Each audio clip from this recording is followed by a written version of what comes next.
Welcome to Detective Reddington's office. Take a seat and listen to this story. It will be interesting. I sat at my desk, the clock ticking softly in the background, and my mind wandered through the memories of the last 30 years spent with my wife, Claire.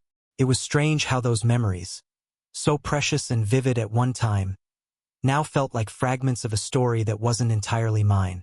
But I could still remember the early days with a clarity that felt both comforting and bittersweet, like flipping through the worn pages of an old, cherished book. Claire and I had met when we were young, fresh out of college, brimming with optimism and plans for the future. We'd fallen for each other with a kind of intensity that only youth could bring, convinced that we were invincible as long as we had each other. She was vibrant, passionate, and had a laugh that could make me forget all my troubles. We dreamed of building a life together, one that would be filled with love, family, and adventure. Our honeymoon remains one of the most beautiful memories I carry, a time that seemed to be lifted out of an idealistic movie. We had chosen Florida, not because it was extravagant, but because it was what we could afford back then.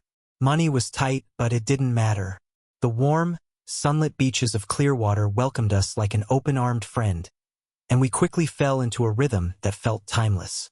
We spent our days exploring, hiking through dense forests, discovering hidden waterfalls, and laughing like we didn't have a care in the world. I remember how we'd wake up early, eager to watch the sunrise together, feeling the sand beneath our toes as we walked along the beach in the soft light of dawn. The ocean was a constant, soothing presence, whispering in the background as if it held secrets we were meant to uncover. Evenings were quiet and perfect, just the two of us nestled together in our little beach cottage, listening to the waves crash against the shore. I remember the way Claire's eyes sparkled in the firelight as we talked about our dreams and the life we'd build together. We had no idea what the future held, but it felt like we could face anything as long as we were side by side. There was a purity to those moments, a feeling that we were stepping into a new chapter filled with boundless possibilities. We made promises to each other, simple but profound, that we would always support one another, no matter what. I had believed those promises with every fiber of my being. I trusted her completely, never once imagining that there would come a time when I would question that trust. But time has a way of testing even the strongest bonds. The years flew by, each one bringing its own joys and challenges. We built a life, brick by brick, filled with the laughter of our children, family gatherings, and quiet evenings spent at home. We went through everything that life threw at us. Career changes, moving houses, the ups and downs of raising kids, and the inevitable stresses that come with decades of marriage.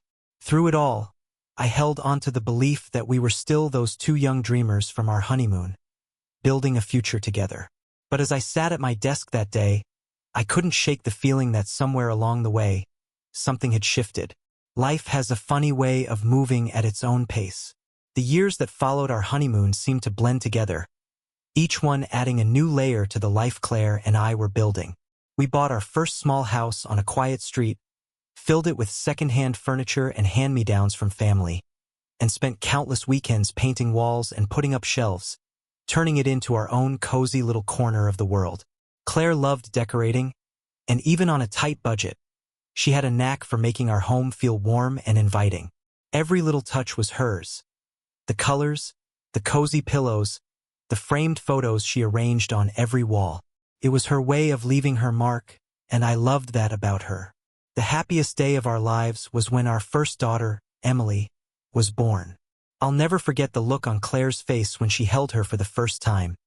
Pure joy and wonder, as though she couldn't believe that this tiny, perfect person was ours. Holding Emily for the first time, I felt an overwhelming sense of responsibility and pride. From that day on, it felt like everything we did, every decision we made, was for her. And then, 2 years later, our son, Luke, joined our little family, adding even more love and laughter to our lives. Raising our children brought its own challenges. There were sleepless nights, worries over fevers and scraped knees, parent-teacher meetings, and the constant balancing act between work and family. But Claire and I were a team. We worked hard, putting in long hours to make sure our children had the opportunities we never did. She stayed home when the kids were young, pouring all her energy into creating a loving environment for them. I took on extra shifts, climbed the ladder at work, and sometimes missed dinners or bedtime stories. But I knew that Claire was there, taking care of everything on the home front. Our weekends became sacred. We'd pack up the car and take the kids on day trips, hiking through parks, picnicking by lakes, and even camping under the stars. Claire had a way of turning even the smallest moments into magical memories. I can still remember the way she'd laugh as we roasted marshmallows by the campfire, the way she'd lead the kids in singing silly songs as we hiked along trails. Emily and Luke adored her. To them, she was not just mom, but their friend, their guide, their safe place. Through those years, I never doubted Claire's love for us. I was busy, and sometimes we were so focused on parenting that we barely had time for ourselves as a couple, but I trusted that we were solid.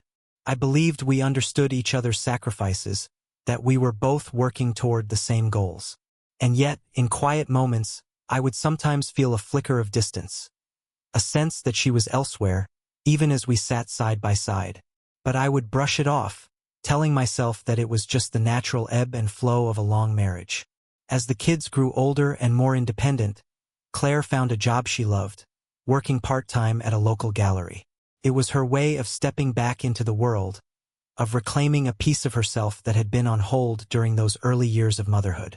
She was passionate about art and delighted in sharing it with others. She'd come home with stories of the people she met, the artists she admired, and the pieces that inspired her. I was happy for her. It was wonderful to see her thriving, doing something that brought her so much joy. But as Claire became more involved in her work, I noticed subtle changes. She started spending longer hours at the gallery, even on weekends. She'd come home with a new energy, her cheeks flushed, her eyes bright in a way that I hadn't seen in years. She was always quick to share stories of the gallery's latest events, the art she loved, the colleagues she'd grown close to. I didn't think much of it at first. I was proud of her, after all, and I wanted her to feel fulfilled outside of our family. Yet, deep down, I sensed something was different. I would sometimes catch her looking at her phone with a faint smile, or notice her stepping outside to take calls, which she would later brush off as work stuff. I convinced myself it was nothing, just the busyness of her job. I trusted her completely and couldn't imagine that there might be anything more to it.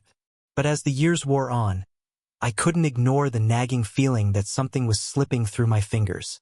The laughter that had once filled our home seemed quieter, our conversations shorter. Claire would go out more often, saying she was meeting friends or attending gallery events, and I didn't question it. I wanted to believe that this was simply a new chapter in our marriage, a time when we could each explore our own interests while still remaining a strong, united couple. Looking back, I can see now that I should have asked more questions, paid more attention. But at the time, I was afraid of what I might find.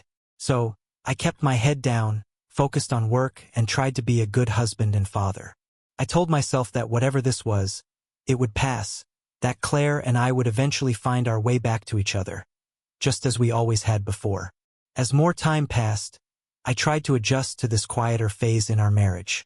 I figured it was just the natural course of things. After all, 3 decades together brought its own rhythms, its own routines.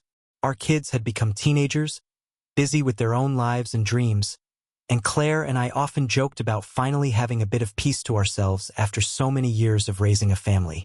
Still, the distance between us seemed to grow. Not in any overt way, but in subtle shifts that only someone who had loved her for as long as I had could notice. I told myself it was just life getting in the way, that we were simply going through a phase of rediscovering who we were outside of our roles as parents. I started to work on finding my own hobbies, taking an interest in things I'd once loved but had put aside. I signed up for a woodworking class and began making small projects in our garage, a bookshelf here, a table there. The rhythm of cutting, sanding, and crafting something from scratch brought a quiet satisfaction I hadn't felt in years. I would invite Claire to join me in the garage sometimes, hoping she might take an interest in what I was building, or that maybe we'd find some connection in a shared activity, just as we used to when we'd work on the house together. She'd watch for a few minutes, offer a polite smile, but it was clear her mind was elsewhere. She always seemed distracted, checking her phone or glancing out the window as if waiting for something or someone. And then, after a few minutes, she'd leave with a casual, "I'll see you inside," leaving me alone in the silence of the garage, the faint scent of sawdust lingering as I continued working on my projects. Eventually, I started to notice the late nights. Claire's gallery work kept her out longer than before, and she began attending more events and dinners, usually saying she was networking or supporting a new artist's opening. At first, I'd wait up for her, hoping she'd come home eager to tell me all about her night. But as the weeks turned into months, I realized she was coming home later and later, often well past midnight. She'd slip into bed quietly, barely rousing me, and by morning, she'd already be up and gone, leaving only a faint scent of her perfume on the pillow beside me. There was one night in particular that I remember vividly. Claire had told me she was going to an artist's reception across town and would likely be back late. I tried to fill the evening as best as I could, made myself dinner, worked on a new shelf in the garage, and even flipped through the old photo albums from our honeymoon, letting myself get lost in the memories. But as the hours ticked by, an uncomfortable feeling settled in my chest, one I couldn't ignore. Midnight came and went, and by 1 o'clock, there was still no sign of her. I finally heard her car pull into the driveway around 2 in the morning. She came in quietly, almost as if she didn't want me to notice. I pretended to be asleep, watching through half-closed eyes as she slipped off her shoes and tiptoed to the bathroom, where she washed up quickly before getting into bed. She lay on her side, facing away from me, and in that moment, the distance between us felt like an unbridgeable chasm. The next morning, I decided to ask her about the night. Over coffee, I casually brought it up. "So, how was the reception? It must have been a big one for you to be out so late." She paused, just for a fraction of a second, but long enough for me to notice. Then, she shrugged and gave me a faint smile. "It was wonderful. The artist was incredibly talented, and I ended up staying longer than I expected, just chatting with some people." Her answer was perfectly reasonable, but something about the way she said it felt rehearsed, as if she'd prepared the words in advance. I wanted to press her, to ask who she had stayed with and why she hadn't texted to let me know she'd be late. But then I saw the look in her eyes, a mix of fatigue and something else I couldn't quite place, and I held back. I didn't want to come off as suspicious or possessive. After all, I'd always trusted her implicitly, and a part of me was afraid that asking too many questions might create a problem where there wasn't one. But as the weeks passed, that one late night became many. Claire's explanations grew shorter, her stories less detailed, and the light in her eyes when she spoke to me seemed to dim, little by little. I found myself wondering who she was spending her time with, who she was talking to so late into the night. But whenever I thought about confronting her, something held me back. A mix of fear and pride, perhaps, or maybe just the hope that I was imagining things, that this was simply a rough patch we'd eventually work through. I thought about those early promises we'd made on our honeymoon, the ones where we vowed to face everything together, to be each other's safe place. I wanted to believe that we could still honor those promises, that this was just a phase. But in my heart, a small, persistent doubt had begun to grow, like a shadow slowly creeping across the walls of our life together. I didn't know it yet, but that doubt would soon turn into something much darker, something that would change everything I thought I knew about my wife, my marriage, and the life we'd built. A few months later, I finally started to act on the doubts that had been gnawing at me. I tried to ignore them for so long, convincing myself that they were unfounded. But one evening, as I sat alone in our quiet house, waiting once again for Claire to come home, I realized I couldn't ignore it any longer. I had to know what was really happening. The peace I'd once felt in our relationship had been replaced by a constant undercurrent of tension, like a storm building in the distance. I remembered the promises we'd made to each other, that we would always be honest and open. But I also knew that something had shifted, and if she wasn't going to tell me, I'd have to find out for myself. It wasn't a decision I made lightly. Checking up on her felt like crossing a line, like betraying the very trust that had held us together all these years. But as I sat there, watching the minutes tick by on the clock, I realized that my need to know the truth had grown stronger than my fear of breaking that trust. The next day, I called an old friend, Mark, who had once worked as a private investigator.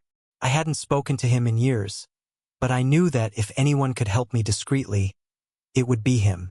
After a few minutes of catching up, I told him about my suspicions. He listened carefully, not judging or asking too many questions, and finally, he offered to look into it for me. "Are you sure you want to go down this road, Paul?" he asked gently. "Once we start, there's no going back." I hesitated, feeling a mixture of guilt and relief. "I need to know, Mark. I can't keep living in the dark like this." He understood, and we made a plan. Over the next few days, Mark discreetly gathered information. He placed a small GPS tracker on Claire's car so we could see where she was going. I felt a pang of guilt knowing I was doing this, but I told myself that if I was wrong, if there was nothing to find, I would never bring it up. I'd let it go and we'd move on, and I'd do everything I could to rebuild the trust that had been broken, whether by her actions or by my suspicions. For the first few days, everything seemed normal. Claire's routine was predictable: work at the gallery, then home. But then, one evening, Mark called me with an update that shook me to my core. "Paul, I don't know how to tell you this," he began, sounding hesitant. "But Claire didn't go to the gallery tonight."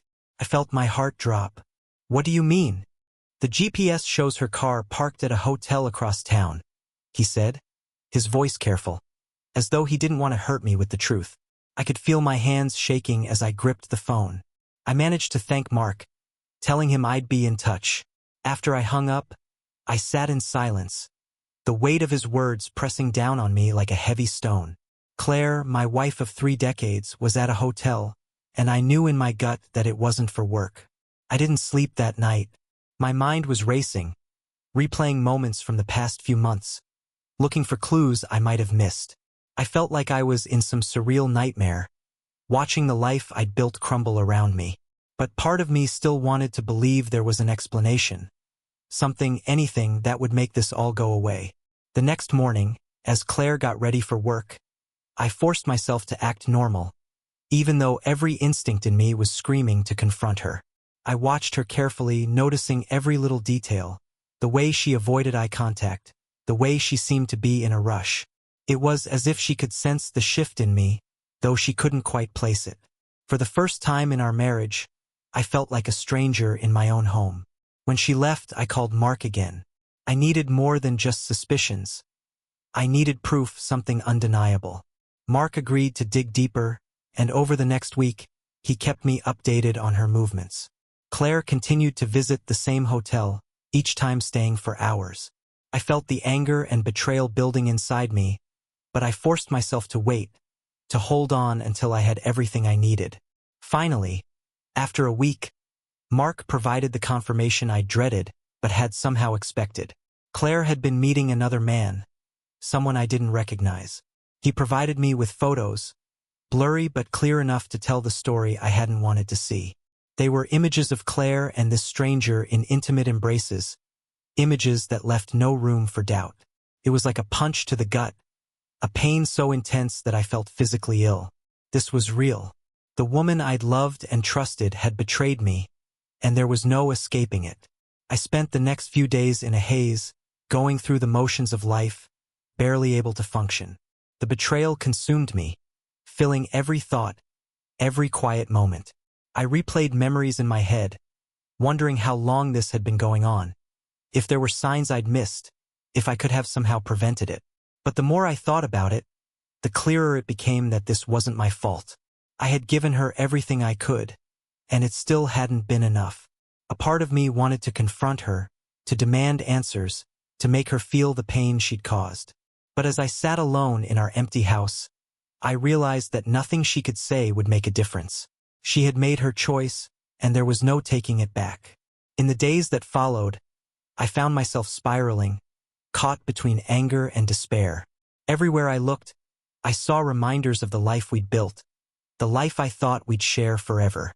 Our house, filled with decades of memories, felt hollow. Each picture on the wall, each piece of furniture, held a story, and yet all of it now seemed tainted, as though the betrayal had seeped into every corner of our home. I couldn't focus on anything else. At work, I barely made it through the day, my mind drifting back to thoughts of Claire and the man she was seeing. I'd stare at my computer screen, the words and numbers blurring together, while resentment boiled inside me. I started finding excuses to leave early, driving around aimlessly just to avoid going home. I couldn't bear to be in that house, in that space we'd once shared so happily. Even the nights felt like an ordeal. I'd lie awake, staring at the ceiling, my mind replaying every moment I'd seen in those photos. The images haunted me, etched into my memory in a way that I couldn't escape. I'd close my eyes and see her with him, her laughter, the warmth in her eyes, the affection she'd once reserved for me. It was a nightmare I couldn't wake up from, a reality that felt too cruel to be true. One evening, after yet another sleepless night, I decided to take action. Sitting in our living room, I made a list of everything I needed to do, each task a small step toward reclaiming control over my life. I realized that I couldn't keep living in limbo, couldn't keep waiting for answers that might never come. If Claire had moved on, if she'd decided to betray the life we'd built, then I needed to make a choice of my own. I called Mark again and asked him to gather more information on the man she was seeing. It wasn't enough to just know about the affair. I needed to understand who this person was and why he'd come into our lives. Mark was sympathetic, assuring me that he'd do his best to give me the clarity I needed. He didn't ask questions or offer opinions. He simply did what he'd always done, provided a steady hand in the midst of chaos.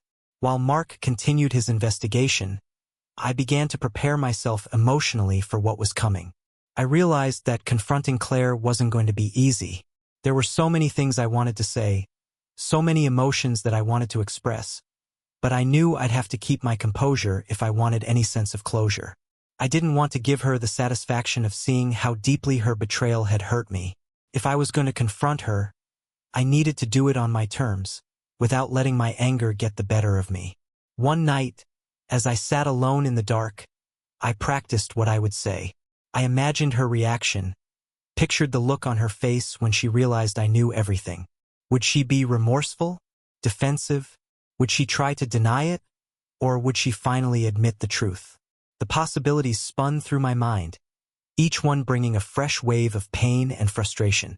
But as I went through these scenarios, a sense of calm began to settle over me. I realized that no matter how she reacted, it wouldn't change what had happened. Her choices, her betrayal, were things I couldn't control. All I could do was decide how I would respond. I'd spent so long trying to make sense of her actions, to understand why she'd hurt me this way. But in that moment, I understood that sometimes there are no answers. Sometimes people make choices that defy reason or loyalty, and all we can do is pick up the pieces and move forward. The next morning, I called in sick to work, knowing that today would be the day. I couldn't keep putting it off, couldn't keep avoiding the confrontation that had become inevitable. I waited until Claire left for her shift at the gallery, then gathered the evidence Mark had sent me, the photos, the locations, the times. Each piece of evidence was like a nail in the coffin of our marriage, a testament to the life she'd chosen to leave behind. When she came home that evening, I was waiting for her in the living room. She looked surprised to see me there, her eyes flickering with something I couldn't quite read. Nervousness, perhaps, or maybe guilt. She set her bag down slowly, her smile faltering as she met my gaze. "Paul, you're home early," she said, forcing a cheerful tone. "I wasn't expecting you." "Claire," I interrupted, my voice steady but cold. "We need to talk." Claire froze, the forced smile slipping from her face as she took in the serious look in my eyes. She nodded slowly, almost as if she knew this moment was coming but had hoped to avoid it. She walked over to the armchair across from me, sitting down and folding her hands in her lap. I could see the tension in her shoulders, the way her fingers fidgeted slightly, as if she was bracing herself for something she couldn't control. "All right," she said softly, her voice barely above a whisper. "What's on your mind, Paul?" I took a deep breath, steadying myself. This was it, the moment I dreaded and yet felt compelled to face.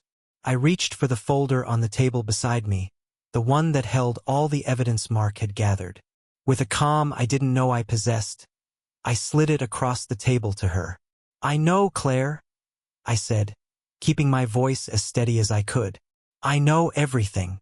She didn't move at first, just stared at the folder as if it were something foreign and menacing.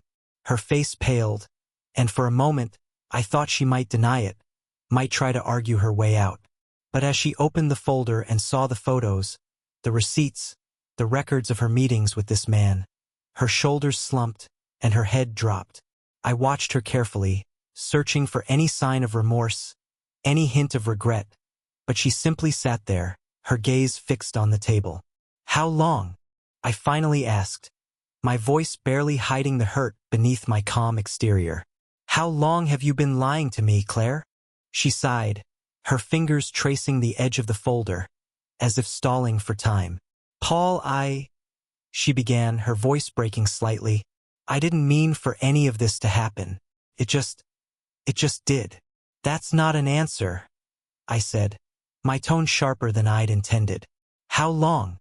She took a shaky breath and looked up at me, her eyes filled with a sadness that felt strangely distant. "It's been about 6 months," she admitted, her voice barely audible. "I know that sounds like a long time, but it wasn't supposed to mean anything. It got out of hand." "Out of hand," I repeated, unable to mask the bitterness in my voice. "That's how you describe it? Out of hand? Do you have any idea what you've done, Claire? Do you even understand what you've destroyed?" She flinched at my words, and for the first time, I saw tears glistening in her eyes. "I know, Paul," she whispered. "I know I hurt you. I know I broke the trust we built. And I'm so sorry." Her apology fell flat, like an empty gesture.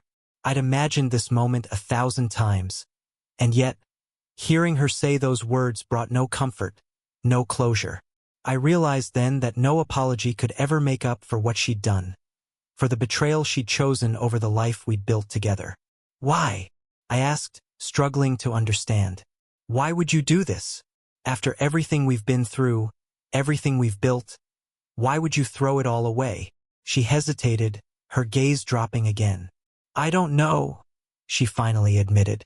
I was feeling lost, I guess. Our lives had become so routine, so predictable. I felt like I was disappearing, like I was just a shadow in my own life.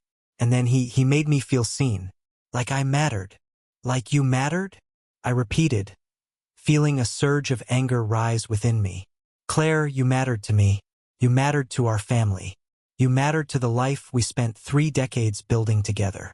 And you threw all of that away for a fling with some stranger." "It wasn't about him, Paul," she said, her voice breaking. "It was about me. I know it sounds selfish, and maybe it is, but I felt like I was losing myself. I was tired of being the wife, the mother, the one who stayed behind while everyone else moved forward. I needed something that was mine, something that made me feel alive." Her words hit me like a blow.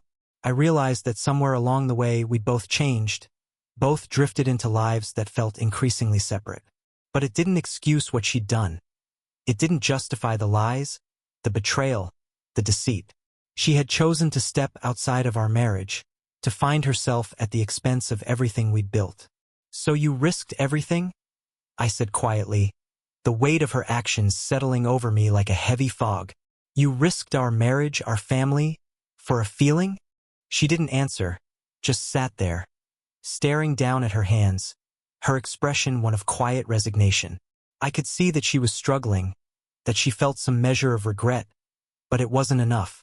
It would never be enough. I stood up, unable to sit in that room any longer, the walls closing in around me with each passing second. "I need some air," I said, my voice barely a whisper. Without waiting for a response, I walked out of the living room, out of the house, and into the night. The cool evening air hit me like a splash of water, sharp and bracing. I walked down the street, my thoughts swirling in a chaotic mess. I felt like I was trapped in a nightmare, one that I couldn't wake up from. The woman I'd loved, trusted, devoted my life to had chosen someone else, had found meaning and fulfillment outside of the life we'd shared. For the first time, I felt truly lost, like the foundation of my life had crumbled beneath me. And as I walked through the quiet, empty streets, I realized that nothing would ever be the same. As I walked through the quiet neighborhood, memories of Claire and I in happier times flooded my mind, each one a stark contrast to the reality I was facing now. I thought about the life we'd built, the dreams we once shared, and the trust one had believed was unbreakable. And yet, here I was, confronting a betrayal I never could have imagined. The air felt cold against my skin, but I barely noticed. My thoughts were louder, sharper, filling every corner of my mind with questions, regrets, and a deep, aching sorrow. After what felt like hours, I found myself back on our front porch, standing in front of the door I'd once walked through with pride and warmth. Now, it felt like the entrance to a place I no longer belonged. I took a deep breath, steeling myself, and stepped inside. Claire was still sitting in the living room, just as I'd left her, staring into the distance with a vacant, hollow look in her eyes. She didn't move or speak as I entered. For a moment, we simply looked at each other, the silence between us stretching and deepening. I could see the guilt etched on her face, the remorse she was feeling, but I didn't know if it was for the pain she'd caused me or for the fact that she'd been caught. And, in truth, it no longer mattered. "Claire," I began, my voice low and steady, though every word felt like it cost me a piece of myself. Whatever this is, it has to end. I can't keep living like this, in this space filled with broken promises and half-truths. She opened her mouth to say something, then closed it, seemingly lost for words. I waited, giving her the chance to explain, to say something, anything that might offer some closure. But instead, she simply nodded, as if she too understood the inevitability of what was happening. "Do you love him?" I finally asked, the question hanging in the air like a heavy weight. It was a question I hadn't wanted to ask, hadn't wanted to hear the answer to, but in that moment, I needed to know. She hesitated, her eyes filling with tears as she looked down at her hands. "No," she whispered. "I don't love him. It was never about that. I was just lost, Paul. I didn't mean to hurt you. I didn't mean for any of this to happen." Her words felt hollow, like an echo of the promises we'd once made to each other. I wanted to believe her, wanted to think that this was just a terrible mistake, a momentary lapse. But I knew that trust, once broken, was not something that could simply be patched up and forgotten. "I don't know if I can ever forgive this, Claire," I said, my voice barely a whisper. "You didn't just break a promise. You shattered everything we built, everything we worked for. And for what?" She looked at me with tear-filled eyes, her lips trembling as she struggled to find the right words. But whatever she wanted to say, whatever explanation or apology she thought might make things better, it was too late. The damage was done, and no amount of regret could undo it. "Paul, I know I've hurt you," she said, her voice cracking. "I wish I could go back, that I could undo all of this. But I can't. All I can say is, I'm sorry. I know that doesn't fix anything, but I'm so sorry." For a moment, I felt a flicker of empathy, a small, fleeting sense of the woman I had once loved, the woman who had been my partner for so many years. But even that feeling couldn't overcome the anger, the disappointment, the deep sense of betrayal that had settled into my heart. "I think we need some time apart," I said finally, the words coming out steadier than I felt. "I need time to think, to process everything that's happened. And I think you do too." She nodded, a fresh wave of tears spilling down her cheeks. "I understand," she whispered. I'll give you space, whatever you need." Without another word, I stood up and walked toward the door. I didn't know where I was going or what I'd do, but I knew I couldn't stay in that house, surrounded by the memories of a life that now felt like a lie. As I closed the door behind me, I felt a strange sense of finality, a weight lifting off my shoulders even as my heart ached with the loss of everything I'd once held dear. I spent the next few days staying with a friend, keeping to myself, trying to make sense of the situation. My friend, Tom, was understanding, offering me a place to stay and a listening ear without prying. He'd gone through his own rough divorce years earlier, and although our situations were different, He understood the pain and confusion I was feeling. In those quiet days, I found myself reflecting on my marriage, on the years I'd spent with Claire, and on the choices we'd both made that had led us here. I thought about the times I might have taken her for granted, the moments when I might have been too focused on work or on the kids to notice that something was wrong. I wondered if there had been signs, small clues I'd missed along the way. But no matter how much I tried to make sense of it, I kept coming back to one undeniable truth. She had made a choice, and that choice had broken us. Those days away from home gave me the clarity I needed, though it was a painful kind of clarity. I realized that the life I thought I had with Claire was gone, replaced by something hollow and filled with regret. As much as I wanted to believe we could salvage something from the ruins, I knew deep down that the betrayal had created a wound too deep to heal. Sitting alone in Tom's guest room, I thought about what my next steps would be. Divorce. The word felt strange, heavy. It was a concept I had never seriously considered, not for us.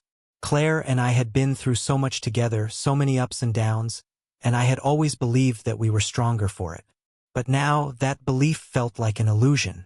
The trust that held us together had been shattered, and all that remained was the painful reality of what she'd done. I decided to meet with a lawyer to discuss my options. I knew it was a step that would change everything, that once I crossed this line, there would be no going back. But I also knew that I needed to protect myself, to find a way forward that didn't leave me trapped in a marriage that felt like a lie. I couldn't keep pretending that things could go back to the way they were, not after everything that had come to light. The lawyer, Susan Harris, was a no-nonsense woman with decades of experience. She listened as I told her my story, her face calm and professional. She didn't interrupt or offer platitudes. She simply took notes, asked a few clarifying questions, and nodded as I finished. "Paul, it's clear that you've been through a lot," she said, her tone steady and sympathetic.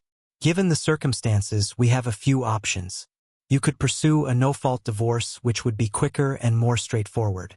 However, if you want to consider fault grounds due to her infidelity, we might have leverage in negotiating terms." I listened carefully, absorbing every word. "I don't want to be vengeful," I replied, though the bitterness in my voice betrayed me. I want what's fair." "Understandable," Susan said, giving me a reassuring smile.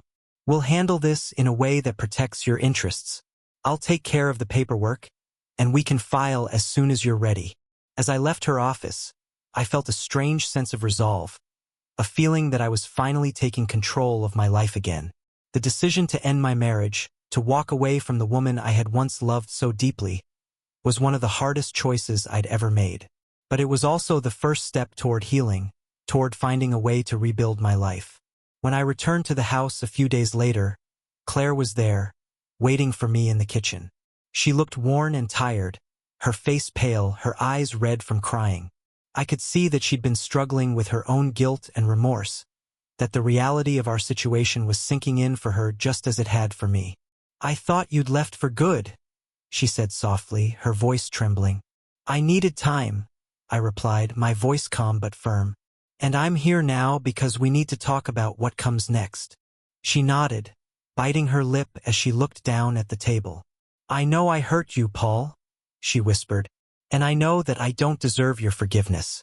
But is there any part of you that can see us moving past this? Starting over?" I looked at her, feeling a mixture of sadness and resignation. "Claire, I've thought about that. I wanted to believe we could somehow fix this, that we could rebuild what we had. But trust.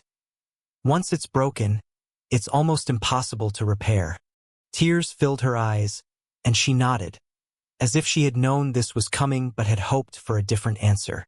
"I understand," she said, her voice barely audible. "I don't blame you. I've spoken with a lawyer," I continued, choosing my words carefully. "We're going to file for divorce. It's the only way forward."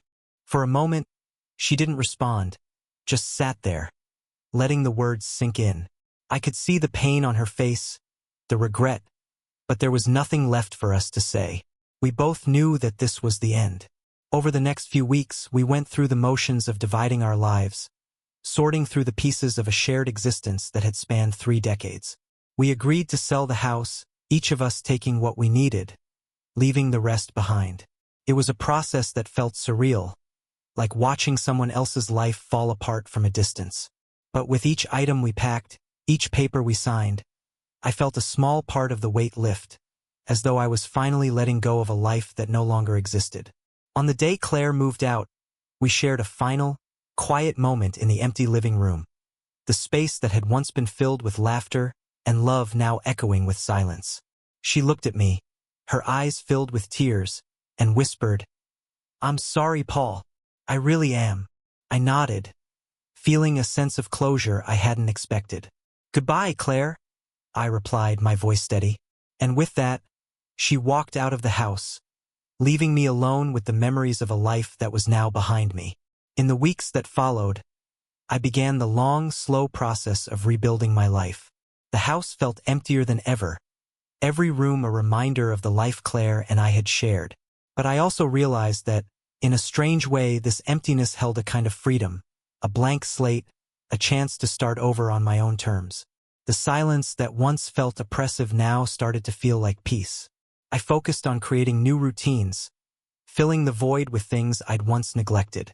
I threw myself into my woodworking hobby, spending hours in the garage, shaping pieces of wood into furniture that I could be proud of.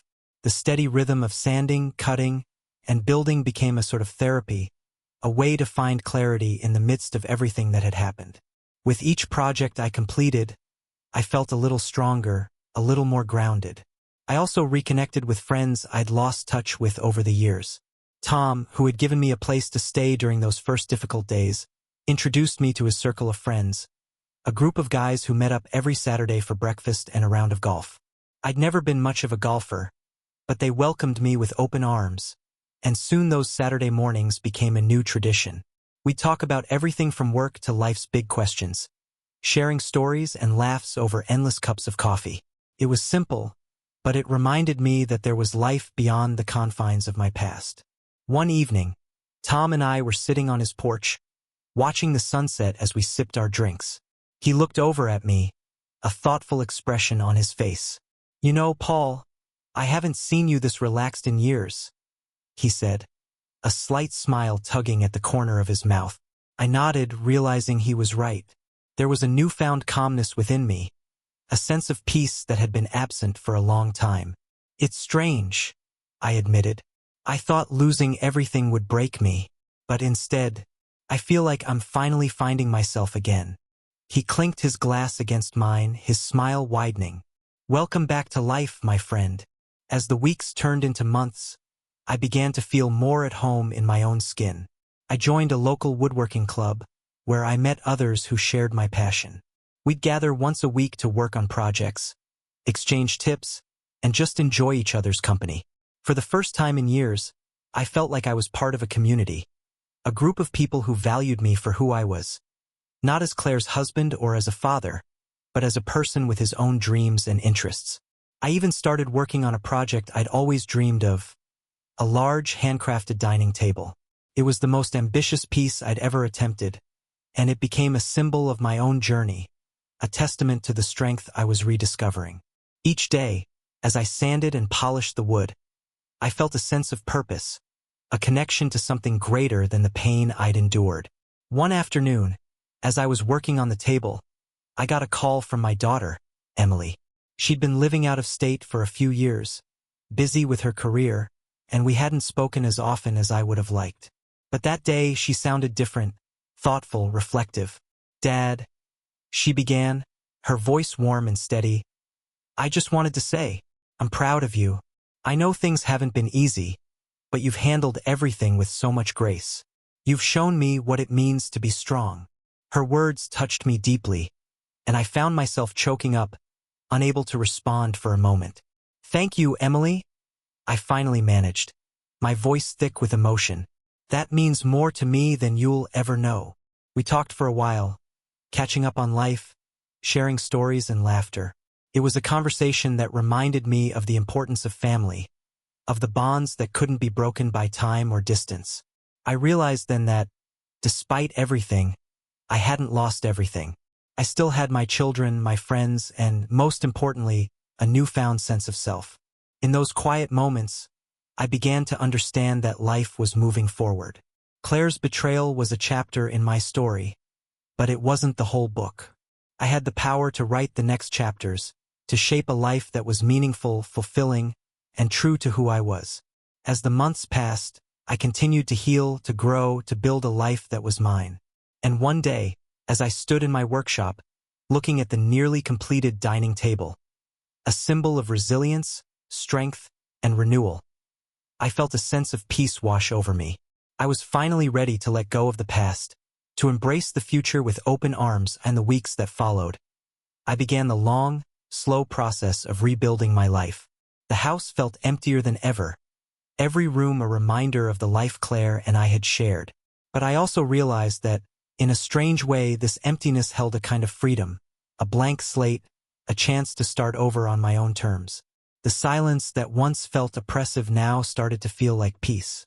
I focused on creating new routines, filling the void with things I'd once neglected. I threw myself into my woodworking hobby, spending hours in the garage, shaping pieces of wood into furniture that I could be proud of. The steady rhythm of sanding, cutting, and building became a sort of therapy, a way to find clarity in the midst of everything that had happened. With each project I completed, I felt a little stronger, a little more grounded. I also reconnected with friends I'd lost touch with over the years. Tom, who had given me a place to stay during those first difficult days, introduced me to his circle of friends, a group of guys who met up every Saturday for breakfast and a round of golf. I'd never been much of a golfer, but they welcomed me with open arms, and soon those Saturday mornings became a new tradition. We'd talk about everything from work to life's big questions, sharing stories and laughs over endless cups of coffee. It was simple, but it reminded me that there was life beyond the confines of my past. One evening, Tom and I were sitting on his porch, watching the sunset as we sipped our drinks. He looked over at me, a thoughtful expression on his face.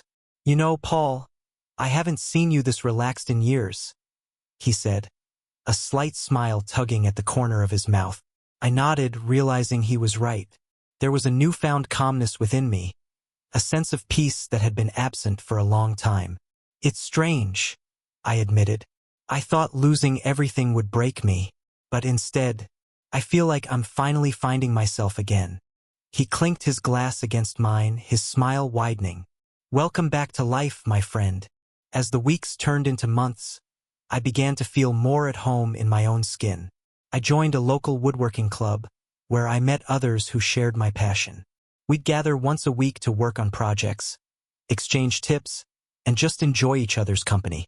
For the first time in years, I felt like I was part of a community, a group of people who valued me for who I was, not as Claire's husband or as a father, but as a person with his own dreams and interests. I even started working on a project I'd always dreamed of, a large handcrafted dining table. It was the most ambitious piece I'd ever attempted, and it became a symbol of my own journey, a testament to the strength I was rediscovering. Each day, as I sanded and polished the wood, I felt a sense of purpose, a connection to something greater than the pain I'd endured. One afternoon, as I was working on the table, I got a call from my daughter, Emily. She'd been living out of state for a few years, busy with her career, and we hadn't spoken as often as I would have liked. But that day she sounded different, thoughtful, reflective. "Dad," she began, her voice warm and steady, "I just wanted to say, I'm proud of you.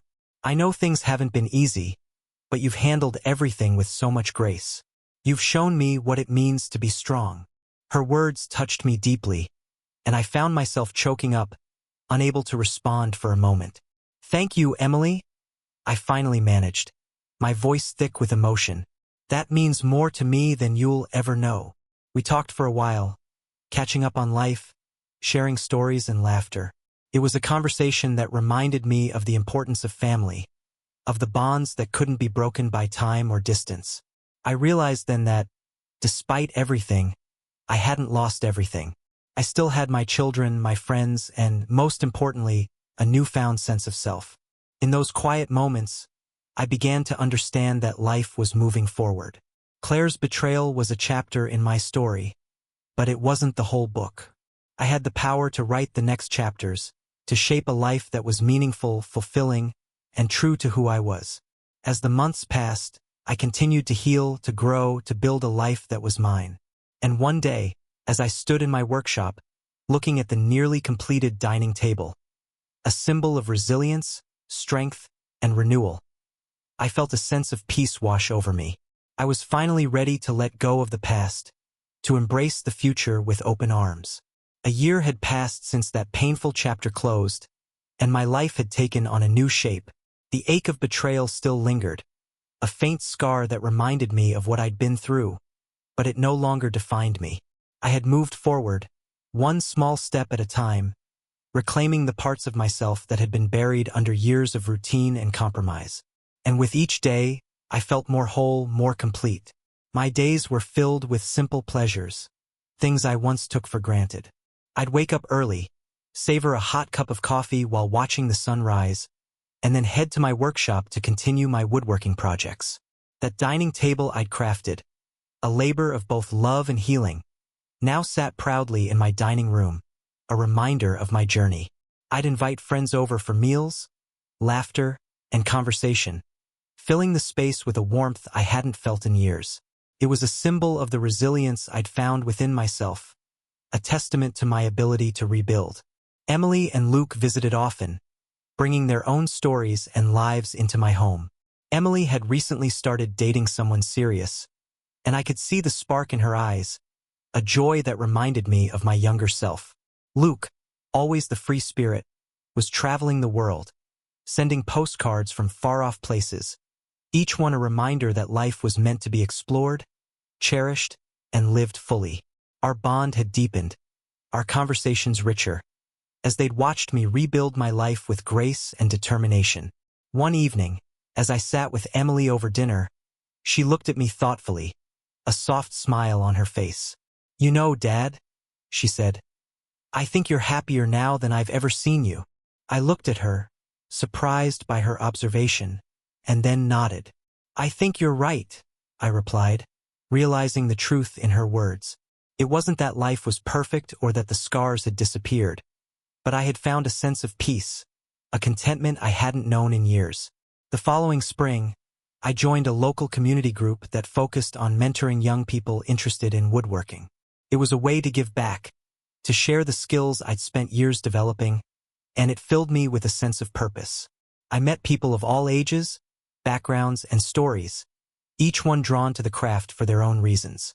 Teaching them, guiding them, I found myself healing in ways I hadn't expected. Watching others find solace and joy in the work reminded me of my own journey, of how far I had come. One afternoon, as I was wrapping up a session, I noticed a woman around my age standing by one of the workbenches, admiring the pieces on display. She had kind eyes and an easy smile, and when our gazes met, she introduced herself as Ellen, a recent widow who'd taken up woodworking to find comfort after her loss. We struck up a conversation, and it was effortless, natural, like talking to an old friend. Over the next few months, we found ourselves spending more time together, sharing stories of our lives, our heartbreaks, our journeys toward healing. Ellen understood the weight of loss, the bittersweet ache of memories. She didn't try to fix me or offer unsolicited advice. She simply listened, accepted, and shared her own experiences. There was no rush, no pressure, just two people finding companionship in a shared space. One evening, as we walked through the local park, the golden light of the setting sun casting long shadows across the grass, I felt something shift within me. I realized that, despite everything, life had given me a second chance. A chance to find joy, companionship, and even love, not as a replacement for what I'd lost, but as a new chapter in a story I was still writing. Looking back, I understood that Claire's betrayal, as painful as it had been, had ultimately set me free.